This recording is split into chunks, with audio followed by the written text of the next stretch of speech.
చేసే పరిష్కారము అనుదిన Bible study కార్యక్రమం ప్రేక్షకులందరికీ యేసుక్రీస్తు వారి మహిమగల నామమున వందనాలు. ప్రభువునందు ప్రియా దేవుని బిడ్డలారా, నేటి దినము దైవజనులు కారుపాటి శ్యాన్సాగర్ గారి ద్వారా ఇర్మియా గ్రంథమును ధ్యానం చేసుకుందాము. మీరందరూ బైబిల్తోనూ నోట్బుక్తోనూ సిద్ధపడి ఉంటే దైవజనులు కారుపాటి శ్యాన్సాగర్ గారు ప్రార్థన చేసి ఈ దినపు వాక్య పరిచర్య చేస్తారు. ప్రభువునందు ప్రియా దేవుని బిడ్డలారా, నేటి వాక్య ధ్యానం నిమిత్తం సహకారం ఇచ్చిన కుటుంబం ఏలూరు అశోక నగర్ వాస్తవ్యులు, వ్యవసాయ శాఖలో డ్రైవర్గా పనిచేస్తున్న సోదరుడు దేవనతానియేలు గారు, దీవెనమ్మ గార్ల వివాహ దినోత్సవం సందర్భంగా కుమారులు రాజేష్ బాబీ, కుమార్తె సుజిత ట్రాన్స్మిషన్ పార్ట్ సహకారం అందిస్తున్నారు. సోదరుడు దేవనతానియేలు, దీవెనమ్మ గార్లను ప్రభువు దీవించి ఇచ్చిన వివాహ వార్షికోత్సవ దినమును బట్టి ప్రభువును స్తుతిస్తున్నాను. దేవనతానియేలు, దీవెనమ్మ దంపతులకు దేవుని ఆశీర్వాదము కలగాలని ప్రార్థన చేద్దాం. కుమారులు రాజేష్ బాబీ, కుమార్తె సుజిత గార్లకు ప్రత్యేక ధన్యవాదాలు. ఎపిసోడ్ సహకారులు కావాలి, దయచేసి ముందుకు రండి. రేపటి నుండి మాసము అంతము వరకు సహకారులు కావాలని ప్రార్థిద్దాం. తలలు వంచండి, ప్రార్థనలో ఏకీభవించండి. మమ్మలను మిక్కిలిగా ప్రేమిస్తూ అన్న మా ప్రియ పరలోకపు తండ్రి, మీకు వందనాలు, స్తోత్రాలు. మీ దాసుడు సోదరుడు దేవనతానియేలు, దీవెనమ్మ గార్లకై మీకు కృతజ్ఞతలు. వారిని ప్రేమించి ఇచ్చిన వివాహ జీవితం బట్టి వందనాలు. వివాహ దిన మహోత్సవాన్ని బట్టి మీకు కృతజ్ఞతలు. కుమారులు, కుమార్తె సహకారం పంపారు, బిడ్డలను దీవించండి. మీ దాసుడు దాసురాలకి పరిపూర్ణ ఆరోగ్యము, దీర్ఘాయుషు దయచేయండి. నేటి వాక్య ధ్యానం ద్వారా మమ్మలను హెచ్చరించండి ప్రభు. ఇర్మియా కాలంలో నిస్వార్థంగా ఇర్మియా యోధా జనాంగాన్ని హెచ్చరించాడు. అయినప్పటికీ ఎవ్వరూ మారు మనసు పొందలేదు. అట్టి మూర్ఖ వక్ర జనంగా కాక పశ్చాత్తాపపడి మీ యొద్దకు వచ్చుటకు వాక్యం వింటున్న ప్రతి ఒక్కరికి కృపనిమ్మని అడుగుచున్నాము. ఘనత, మహిమ, ప్రభావాలు మీరే పొందండి. యేసునామమున అడుగుచున్నాము తండ్రి, ఆమెన్. ప్రభువునందు ప్రియా దేవుని బిడ్డలారా, దయచేసి మీ పరిశుద్ధ బైబిల్ గ్రంథాన్ని తెరవండి. ఇర్మియా గ్రంథము 5వ అధ్యాయము మీ ఎదుట ఉంచుకొనండి. 5వ అధ్యాయములో చాలా హెచ్చరికలు యూదా వారికి ఇవ్వబడ్డాయి. వాటి యొక్క నియమము చేత మనము కూడా హెచ్చరిక పొందుదాం. చదువుకుందాం. యెరూషలేము వీధులలో అటు ఇటు పరిగెత్తుచు చూచి తెలుసుకొనండి. దాని రాజవీధులలో విచారణ చేయుడి. న్యాయము జరిగించుచు నమ్మకముగా ఉండ యత్నించుచున్న ఒక్కడు మీకు కనబడిన ఎడల నేను దానిని క్షమించదను. ఈ వచనం చదువుతుంటేనే భయం వేస్తుంది. నమ్మకముగా, న్యాయముగా ఉన్న ఒక్క వ్యక్తి అనలేదు. నమ్మకముగా, న్యాయముగా ఉన్న ఒక్కడు అని అనలేదు. ఉండుటకు యత్నించుచున్న ఒక్కడు అన్నాడు. తేడా గమనించాలి మీరు. ఒక్కడైనా న్యాయంతో, నమ్మకంతో ఉన్నాడా? లేడు. అయితే ఉండుటకు ప్రయత్నించు వాడైనా ఒక్కడైనా ఉన్నాడా? అది ప్రశ్న. యూదా జనాంగం ఎంతమంది అనుకుందాం? లక్షలాది మంది ప్రజలు ఉన్నారు. లక్షలాది మంది ప్రజలను దేవుడు ఆకాశము నుండి వారి అంతరంగములలోనికి తొంగి చూస్తున్నప్పుడు, తేరి చూస్తున్నప్పుడు భూమి మీద ఒక్కడు కూడా, యూదులలో ఒక్కడు కూడా నమ్మకమైన వాడు, యథార్థంగా ఉండుటకు ప్రయత్నం చేసేవాడు కూడా లేడట. అది దారుణం. నోవహు దినములలో కూడా దేవుడు ఆకాశము నుండి చూచాడు. చూచినప్పుడు నోవహు అతని కుటుంబము దేవుని దృష్టికి యథార్థంగా ఉన్నారు. భూమి మీద ఉన్న అందరు జనులు తమ మార్గాలు చెరిపివేసుకున్నారు. నోవహు ఆ దినములలో కృపనొందిన వాడాయను. నీతిమంతుడుగా యథార్థవర్తనుడుగా ఉన్నాడు.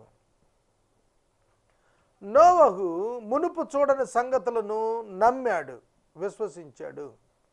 దేవుని మాట యందు విశ్వాసం ఉంచిన వాడు నోవహు. ఒక్కడే ఉన్నాడు, ఒకే కుటుంబం అన్నది ఆనాడు. జలప్రళయానికి ముందు ఒకే ఒక కుటుంబం భూమి మీద ఉంది.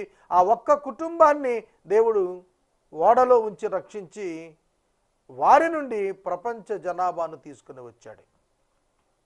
యూదులలో బబులోను చెరకు వెళ్లకుండా ఆపటం కొరకు దేవుడు కోరుకుంటోంది నీతి, న్యాయము, నమ్మకత్వము కలిగిన ఒక్క వ్యక్తి, ప్రయత్నం చేసే, అట్లీస్ట్ ప్రయత్నం చేసే ఒక్క వ్యక్తి. ఇదే మాట మనం చూస్తున్నప్పుడు యేసుక్రీస్తు ప్రభు అన్నమాట. మనుష్య కుమారుడు తిరిగి వచ్చినప్పుడు భూమి మీద విశ్వాసమును కనుగొనునా? అంటే ఒక్కడైనా ఉంటాడా? ప్రభు యొక్క రాకడ సమయానికి ప్రభు చూస్తున్నప్పుడు భూమి మీద విశ్వాసాన్ని కనుగొంటామా అన్నాడు. ఆదికాండము 18వ అధ్యాయము 32వ వచనంలో మనం చూస్తున్నప్పుడు సొదొమ గొమొర్రా పట్టణాల విషయంలో దేవుడు తీర్పు తీర్చడానికి దిగి వచ్చినప్పుడు ఆ స్థలాన తన అన్న యొక్క కుమారుడు, సోదరుడు వరుస ఉన్నవాడైన లోతు నివసిస్తున్నాడు గనుక అక్కడ అబ్రహాము దేవుని సన్నిధిలో మొరపెడుతున్నాడు. 18వ అధ్యాయంలో చివరి భాగంలో అబ్రహాము 6 పర్యాయాలు దేవుని బ్రతిమలాడాడు. దేవా, 50 మంది నీతిమంతులుంటే ఆ 50 మందిని బట్టి ఆ పట్టణాలను నాశనం చేయకుండా ఉంటావా అని అడిగాడు. ఉంటానన్నాడు దేవుడు. దేవా, ఇంకొకసారి అడుగుతాను, 40 మంది ఉంటే, 45 మంది ఉంటే, 40 మంది ఉంటే, 30 మంది ఉంటే, 20 మంది ఉంటే, ఆఖరికి 10 మంది ఉంటే? 10 మంది దగ్గర వరకు బేరమాడుతూ వచ్చాడు అబ్రహాము. దేవా, 10 మంది ఉంటే నీతిమంతులు, ఆ 10 మందిని బట్టైన పట్టణాన్ని నాశనం చేయకుండా ఉంటావా? దేవుడు అన్నమాట, 10 మంది ఉన్నా సరే చాలు, నేను నాశనం చేయనన్నాడు. సొదొమ గొమొర్రాలలో దేవుడు సెర్చ్ చేసినప్పుడు 10 మంది కూడా లేరు, ఒక్క లోతు మాత్రమే నీతిమంతుడిగా ఉన్నాడు. లోతు యొక్క కుటుంబమును అబ్రహాము ప్రార్థనను బట్టి దేవుడు రక్షించటానికి సిద్ధపడ్డాడు. అయితే లోతు భార్య వెనుకకు తిరిగి ఉప్పు స్తంభం అయిపోయింది. లోతు యొక్క 2 కుమార్తెలు మాత్రమే వెలుపటికి రాగలిగారు. సొదొమ గొమొర్రాలలో ట్విన్ సిటీస్ అంటారు. సొదొమ గొమొర్రా ట్విన్ సిటీస్ అంటే సికింద్రాబాద్, హైదరాబాద్ ట్విన్ సిటీస్. ఎంత జనాభా ఉంటారు ట్విన్ సిటీస్ అంటే? వాళ్ళంతా కూడా చనిపోయారు. కనుక అక్కడ సొదొమ గొమొర్రా విషయంలో 10 మంది ఉంటే నేను కీడు రానివ్వకుండా ఆపుతానన్న దేవుడు యూదా వారి విషయంలో ఇంకెంత కనికరం చూపాడంటే, ఒక్క నీతి, నమ్మకం, న్యాయం కలిగిన వాడే కాదు, యత్నించిన వాడు ఒక్కడున్నా చాలు, నేను ఆ శిక్ష దాని మీదకి రానివ్వను అన్నాడు. ఒక్క వ్యక్తిని బట్టి దేవుని యొక్క ఉగ్రత రావటం ఆగిపోతుంది. అందుకే యేసుక్రీస్తు ప్రభు సంఘం భూమి మీద ఉండగా 7 సంవత్సరాల శ్రమల కాలం రాదు. 7 సంవత్సరాల శ్రమల కాలం రావాలి అని అంటే సంఘము ఆకాశ మధ్యమానికి ఎత్తబడాలి. సంఘము భూమి మీద నుండి ఆకాశ మధ్యమానికి ప్రభువుని ఎదుర్కొనుటకు వెళ్ళిపోయిన వెంటనే భూమి మీద పాప పురుషుడు ప్రత్యక్షం అవుతాడు, ధర్మ విరోధి ఆత్మ ప్రత్యక్షం అయిపోతాడు. కనుక సంఘాన్ని దేవుడు నోవహును ఓడలోనికి తప్పించినట్లుగా జలప్రళయ సమయంలో ఆకాశ మధ్యమానికి తన యొద్దకు ఎత్తుకుంటాడు. ఇక్కడ అదే చెబుతున్నాడు, ఒక్కడున్న యెరూషలేమును రక్షిస్తానన్నాడు. ఎంత దారుణమండి, ఎంత దారుణము! ఒక్క మనిషి భూమి మీద న్యాయం కొరకు ప్రయత్నించేవాడు లేడా? నమ్మకంగా ఉండటానికి యత్నించేవాడు ఒక్కడును లేడా? అంత దౌర్భాగ్యమైన పరిస్థితిలో యూదా జనాంగం తయారయ్యారు. యూదా అంటే స్తుతి అని అర్థం. యూదా గోత్రం నుండి తన కుమారుడిని యేసుక్రీస్తు వస్తున్నాడు.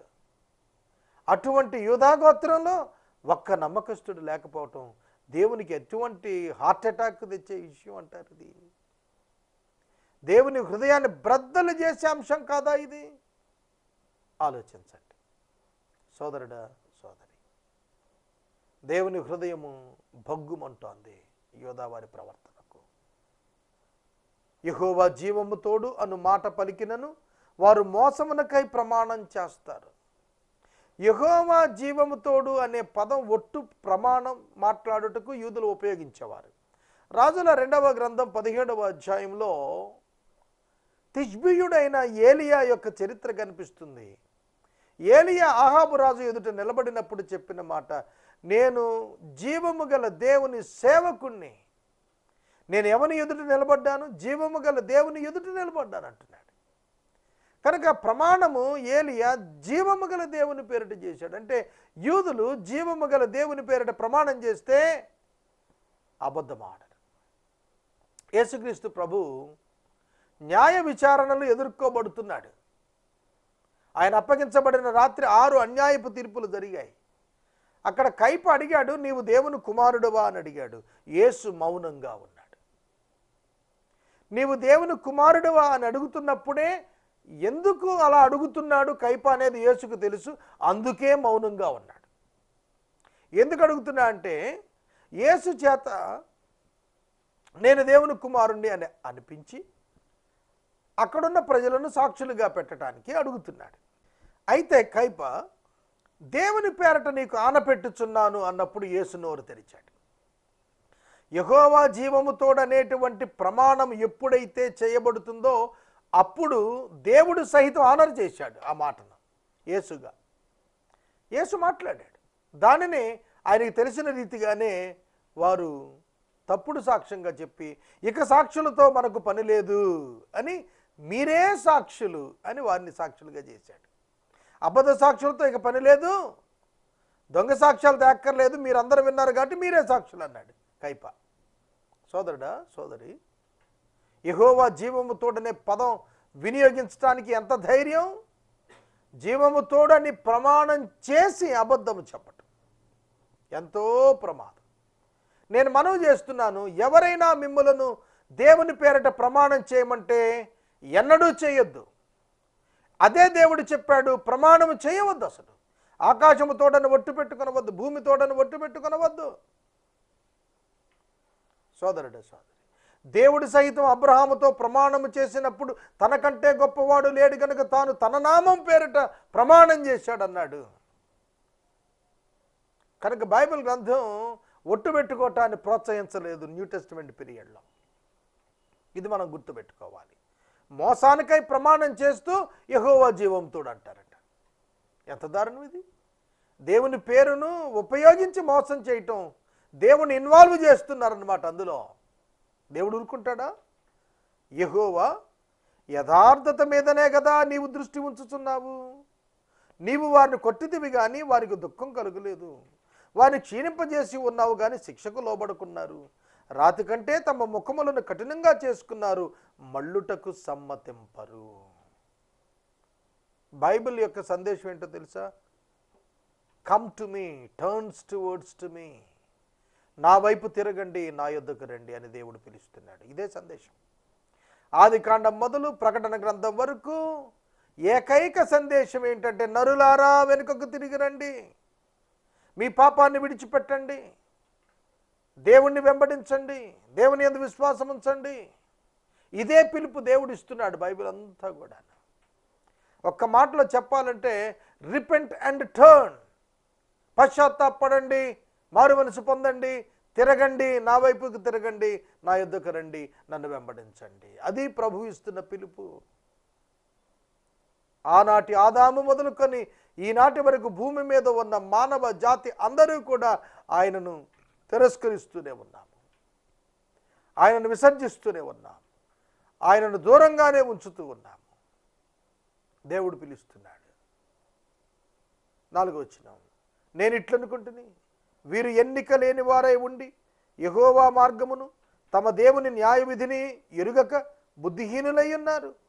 గనులైన వారి యొద్దకు పోయేదను, వారితో మాట్లాడుతాను, వారు యెహోవా మార్గాన్ని తమ దేవుని న్యాయవిధిని ఎరిగిన వారై ఉందురు అని గదా అని నేను అనుకుంటుని. అయితే ఒక్కడును తప్పకుండా వారు కాడిని విరిచిన వారు గాను కట్లు తెంపుకున్న వారు గాను ఉన్నారు.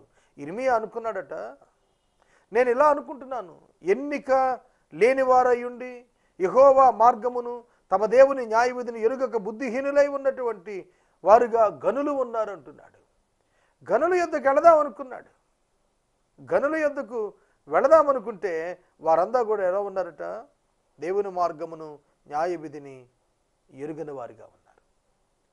ఇర్మియా అనుకున్నాడు వారంతా ఎరిగిన వారు అనుకున్నాడు, కానీ వెళ్ళి చూడగా వారు ఎరుగని వారి వలె ఉన్నారు. గనులు అంటే మత నాయకులు. ఆనాడు గనులు ఎవరు? ధర్మశాస్త్రోపదేశకులు గనులు, సద్దూకైలు గనులు, పరిసయ్యులు గనులు, శాస్త్రులు గనులు. ఘనమైనటువంటి దైవ జనాంగం దగ్గరికి నేను వెళ్ళి చూడగా వారు నీతి న్యాయం లేని వారుగా ఉన్నారు అన్నాడు. దేవుని ఎరగని వారుగా ఉన్నారు. కాడిని విరిచారని ధర్మశాస్త్రాన్ని పాటించని వారుగా ఉన్నారు. కట్టడలు లేని వారుగా ఉన్నారు. కట్లు తెంపుకున్నారంటే కట్టడ లేని వారుగా ఉన్నారు. దేవుడు ధర్మశాస్త్రంలో కట్టడలు ఇచ్చాడు, న్యాయ విధులు ఇచ్చాడు, శాసనాలను ఇచ్చాడు, దేవుని వాక్కుని ఇచ్చాడు, ఆజ్ఞలు ఇచ్చాడు. వాటిని విస్మరించారు. ఘనులైన దైవ జనాంగము, ఘనులైన రాజులు దేవుని విసర్జించి ఉండుట ఎంత ప్రమాదకరం. ప్రజలకు రోల్ మోడల్స్గా ఉండవలసిన నాయకులు, ప్రజలకు రోల్ మోడల్స్గా ఉండవలసిన యాజకులు అధర్మంలో బ్రతికారు, అక్రమ జీవితాల్లో బ్రతికారు. ఎవరు మారుతారు? వాళ్ళని చూచి ఎవరు ఛాలెంజ్ చేయబడతారు?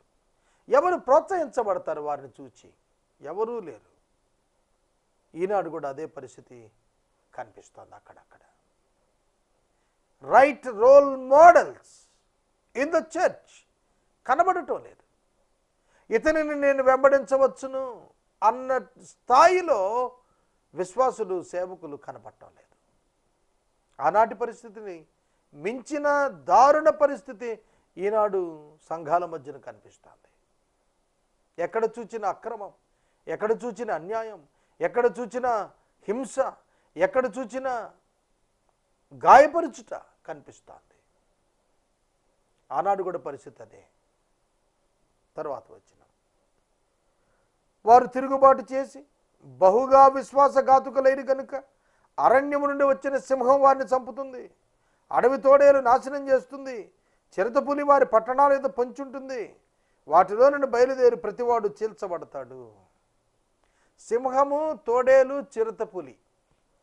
దానియేలు గ్రంథంలో ఎలుగుబంటి, చిరతపులి, సింహము, తోడేలు ఇవన్నీ వర్ణించబడ్డాయి. ఇవన్నీ కూడా spirit of antichrist, spirit of antichrist, అంత్యక్రీస్తు యొక్క స్వభావ లక్షణాలను, క్రూరత్వాన్ని సూచిస్తున్నటువంటి జంతువులు. కనుక పరిపాలకులు క్రూరులుగా ఉన్నారు. కనుక మనం చూస్తే అటువంటి క్రూరమైనటువంటి వ్యక్తులు దేశం మీదకి రాబోతున్నారు. నెబుకద్నెజరు వారిని చీల్చి చెండాడిన విధానం చూస్తే ఒక సింహానికి ఒక మనిషి దొరికితే ఎట్లా ఉంటుంది? ఢిల్లీలో ఆ మధ్యన జూలో ఒక వ్యక్తి గోడ మీద నుండి పులి ఉన్న ప్రాంతంలో పడిపోయాడు, తెల్ల పులి. అది ఇంటర్నెట్లో వీడియోస్ పెట్టారు, టీవీలో కూడా న్యూస్ చూపించారు.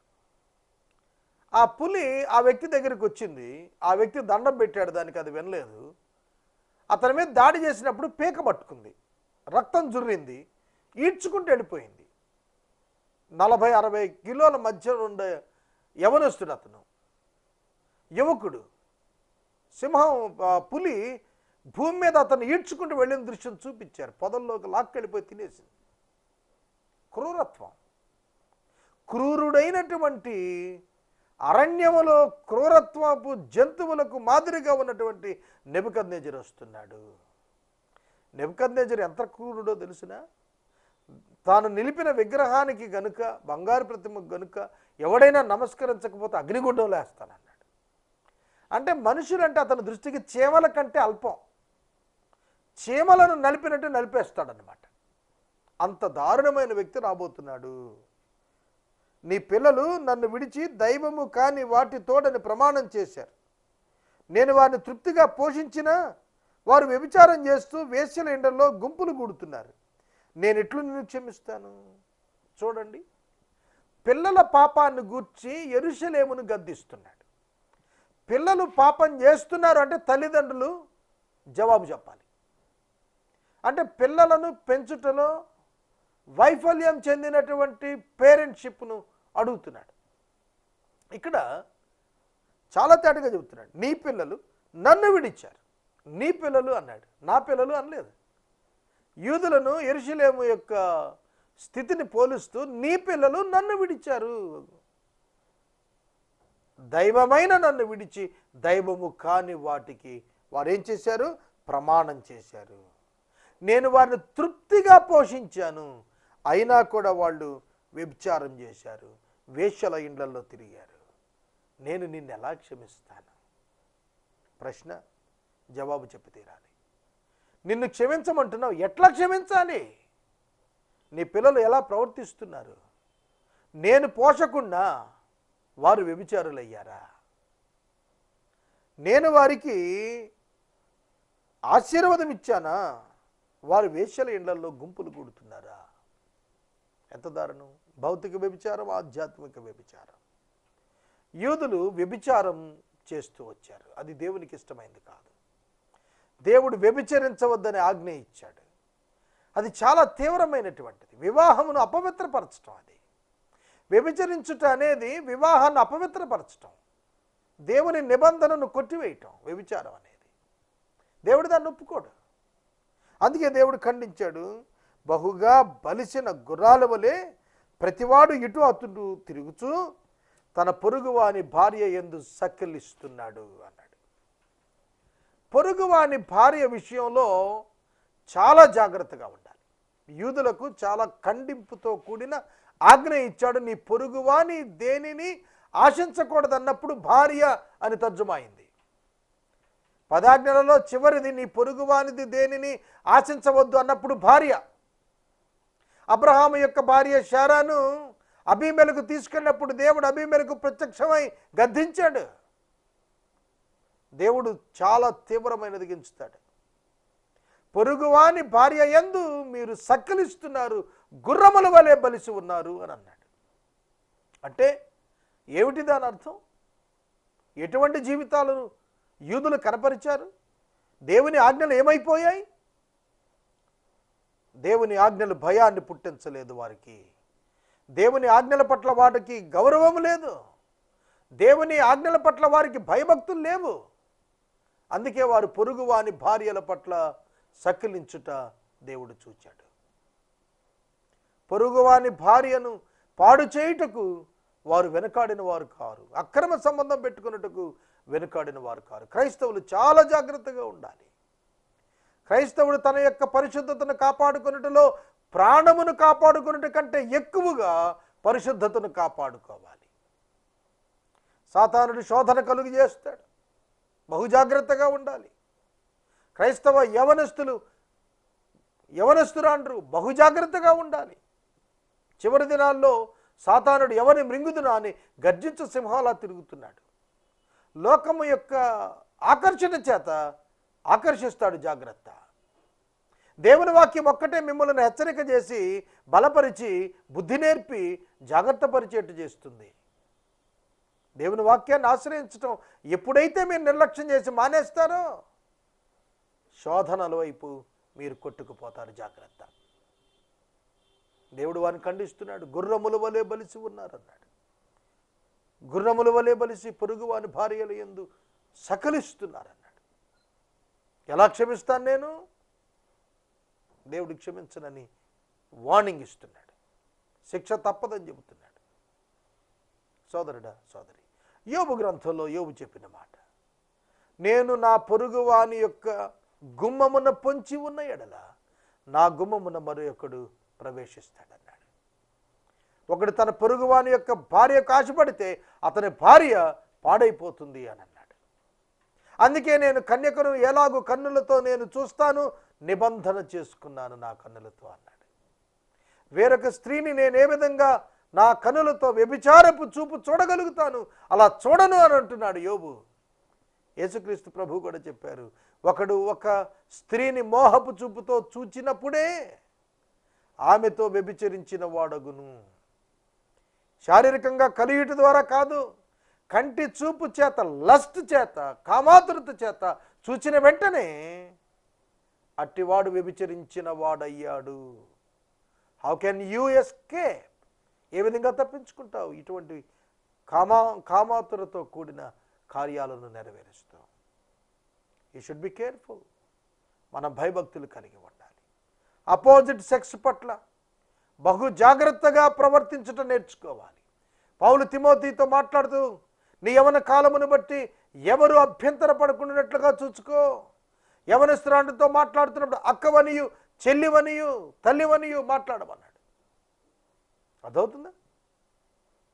సోదరి భావము చేత తప్ప పరాయి స్త్రీని చూచుటకు వీలు లేదని సేవకుడైన తిమోతికి senior servant of God Paul చెబుతూ వచ్చాడు. నేను సేవకొచ్చిన క్రొత్తలో యవనస్తుడిగా ఉండగా దైవ సేవకుడు రెవరెండ్ పి జోషి గారు, ఆయన నన్ను కూర్చొని పెట్టుకొని పౌలు తిమోతికి బోధించినట్లుగా క్రమశిక్షణ ప్రవర్తన విషయంలో అనేక సత్యాలు బోధించాడు. 25 ఏండ్లు దాన్ని నేను పాటిస్తూ వచ్చాను. ఎన్నడూ పురుషుడు లేని ఇంట స్త్రీ మాత్రమే ఉన్నప్పుడు గృహ దర్శనమునకు, ప్రార్థనకు వెళ్ళవద్దని చెప్పాడు. ఎన్నడూ పరాయి స్త్రీపై తలపై కానీ, చేయిపై కానీ, భుజముపై కానీ చేయి వేసి ప్రార్థన చేయొద్దని చెప్పాడు. ముట్టవద్దని చెప్పాడు. 25 సంవత్సరాలు ఒంటరిగా విమెన్కి కౌన్సిలింగ్ ఇవ్వద్దని చెప్పాడు. స్త్రీలు సమస్యతో వస్తారు, వచ్చినప్పుడు ఒంటరిగా కూర్చోబెట్టుకొని కౌన్సిలింగ్ ఇవ్వద్దు. వారు వచ్చినప్పుడు మరొక స్త్రీని, సీనియర్ ఉమెన్ని ప్రక్కన ఉంచి వారి ద్వారా మాట్లాడించమన్నాడు. ఎన్ని హెచ్చరికలు చేశాడు. సోదరుడా, సోదరి, పరిశుద్ధత ఒక్కటే దేవుని యొద్దకు మార్గము. పరిశుద్ధతను కోల్పోయిన యూద శిక్ష తప్పించుకోలేకపోయింది. ఇవాళ ఎంతోమంది సేవకులు పడిపోతున్నారు. Senior servants of God, young people భ్రష్టత్వం వైపు పడిపోతున్నారు. సంఘాల మధ్యలో సాతానుడు వ్యభిచార పాపమును ప్రవేశపెట్టేస్తున్నాడు. సేవకులు జాగ్రత్తగా గమనిస్తూ ఉండాలి, హెచ్చరిక చేస్తూ ఉండాలి. యవన సేవకులను హెచ్చరిక చేస్తూ ఉండాలి. అలా చేయకపోతే ప్రమాదంలో పడతారు. దేవునికి అవమానం కలుగుతుంది, వారికి శిక్ష వస్తుంది.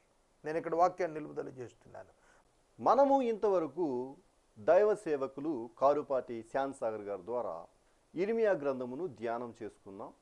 ఈ కార్యక్రమం ద్వారా మీరు పొందుకొనుచున్న ఆత్మీయ మేలులు ఒక ఉత్తరం ద్వారా మాకు తెలియచేయండి. మీ ప్రార్థనా మనవులు మాకు తెలియచేస్తే ఏసే పరిష్కారం కార్యాలయంలో ఏర్పాటు చేసిన ప్రత్యేక ప్రార్థనా శిబిరంలో మీ కొరకు ప్రార్థిస్తాం.